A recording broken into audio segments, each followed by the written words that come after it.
bismillah bismillahi raxmaan raxiim.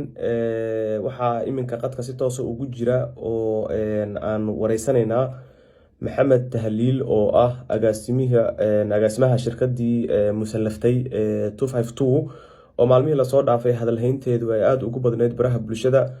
maxamed wuu ila soo hadlay, wuxuuna doonayaa inuu ka hadlo bal xaaladihii ugu dambeeyey iyo rajo haddii ay jirto dadka soomaaliyeed ee lacagahoodu lumeen in loo celinayo iyo in kale, iyo isaga xaaladiisu halka ay ku dambeyso. maxamed, soo dhawow adoo faahfaahinta soo koobaya. waa dhowaha walaal maasanta cali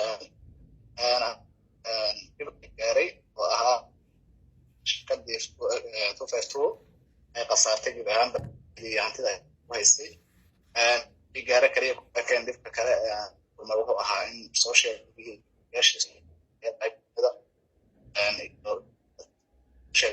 caanka ku ahaa ay barnaamijyada dhinacyo kale u qafeen kaasoo benjikalo ka waaweyn kuwii hore inaan aniga aan lacagta aysan dhimin ay shaqada soomaaliyeed ay gadaal taagnaayeen inaan sida suuqa uga saaro.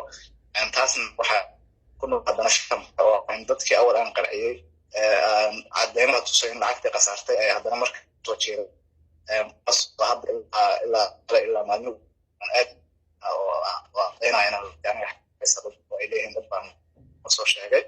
waxaan rabaa marka bulshada soomaaliyeed cali aadan inuu caddeeyo sida wax yihiin iyo sida runtu tahay. run ahaantii aniga waxaa kamid a macaamiisha qayb idaariyeen oo kitaab ay mariyeen, kitaabna waan u maray, sida wax u qasaareenna waa tusay iyo sidii ay qasaaradas igu dhacday. qof walba bini aadanana waa qasaara, waana la faa'iidaa. ganacsigana sidiisa faa'iidaya qasaaraba waa leeyahay. waxaan rabaa marka bulshada soomaaliyeed inaan u caddeeyo in aniga qasaaradaas igu dhacday oo lacagtaas ay iga qasaartay oo guud ahaanba lacagtii aniga aan lahay lacagtii shirkadda ay qasaartay aysana jirin shirkad ama dowlad ama qof shaksiya oo dhinaciga taagan oo rabo inaa barnaamijyada fashiliyo. aniga waxaan kamid ahaa dadka forex ka shaqeeyo muddo dheerna kusoo jiray. waxay tahana waa aqaanaa, sida looga shaqeeyana waa aqaanaa, laakiin musiibada markay kugu dhacayda qofna ma oga. marka waxaa loo soo adeegsanaya ninkan forexley waa dadka kolley weji kale leh oo raba in ayaguna social media kusoo shaqaan. waxaan ka codsanaya bulshada soomaaliyeed qofka markuu victimka yahay oo dhibanaha yahay laguma digto, dhibaato kalena looma sii horseedo. sidii qofkaas dhibka loola qaybsan lahaa laga shaqeeyaa. bulshada soomaaliyeed guud ahaan kuwa idaacayadeeyey iyo kuwa youtube iyo filimaanta igu sameeyey waxaan guud ahaan ka codsanaya inay ila wajahaan dhibka aan dareemayo oo ay xaliyaan. qof kasta oo shirkad kasta ama haddii ay tahay shirkadaha forex ama haddii ay tahay dowladda ama haddii ay tahay shirkadaha kale lagu xanuunayo oo laleeyahay asaga lacag kasoo qaateen asaga lacag kasoo qaatay sida shirkadaha hormood iyo bangiyada. waxaan ka codsanayaa inay codkayga maqlaan oo ay saacidaan mid kasta oo raba inuu saacidana oo dadka intooda ama ila baxsho ama kale ii saacidana waa soo dhaweynayaa. dhibna inay ila qaybsadaan la talin lahaa. bulshada soomaaliyeed lacagta waa ka qasaartay, anigana waa iga qasaartay. yaamaan sii marin habaamin bulshada soomaaliyeed oo laba loo saarin aan dhihi. anigana hadda xaaladii waxay ku sugan tahay xaalad aan caadi ahayn, xorriyad ma haysto oo familkayga qoyskayga dadkayga uma tegi kara, magaalada ma aadi karo, xabsi guriga ku jiraa. sidaasoo ay tahay haddana nolosha lagama quusto. marka waa naasanta cali aadan. xabsi guriga ku jira hatiriyaad u xiran tahay?